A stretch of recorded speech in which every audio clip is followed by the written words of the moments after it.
Red Sky in the Morning by Margaret Dickinson. Read by Nicolette Mckenzie. 1946. The girl was standing in the middle of the cobbled marketplace. She had been there for hours, whilst the busy market bustled around her. All day, the raucous shouts of the stall-holders had rung out, each vying with the others to attract the attention of the shoppers, but they had not gained hers. It was 2 weeks before Christmas, and the stalls were laden with holly wreaths and mistletoe, bringing colour to a drab, wet day. Now it was growing dark, and the traders were packing up and going home. Home to a warm fire and a hot drink, no doubt liberally laced with whisky to drive out the chill and to thaw frozen hands and feet. The rain had been falling steadily since early morning, and the girl, just standing there so quiet and still, staring ahead of her and looking neither to right nor left, was soaked to her skin. Her long black hair was plastered against her head. The bottom button of the shapeless coat she wore was missing, and the garment flapped open, revealing the swelling mound of her belly. Yet she didn't seem to care about her condition, or even about the discomfort she must be feeling. She seemed unaware of everything and everyone around her. Her thin face was white and pinched with cold, and devoid of expression. Her blue eyes, so dark they were almost violet, were lifeless. "Are you going to stand there all night, lass?"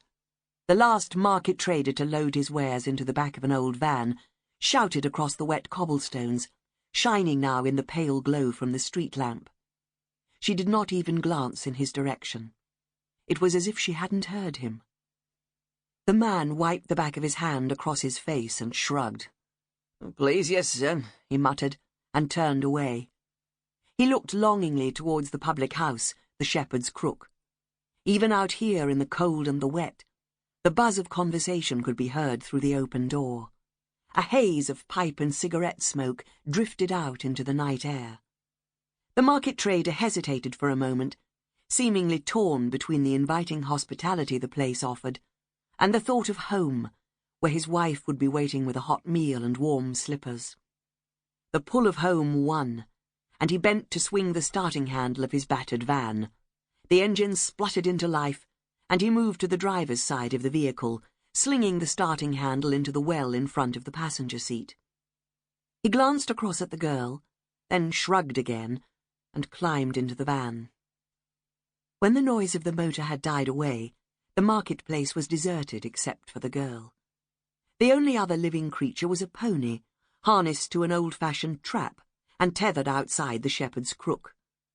It looked as wet and miserable as the girl felt.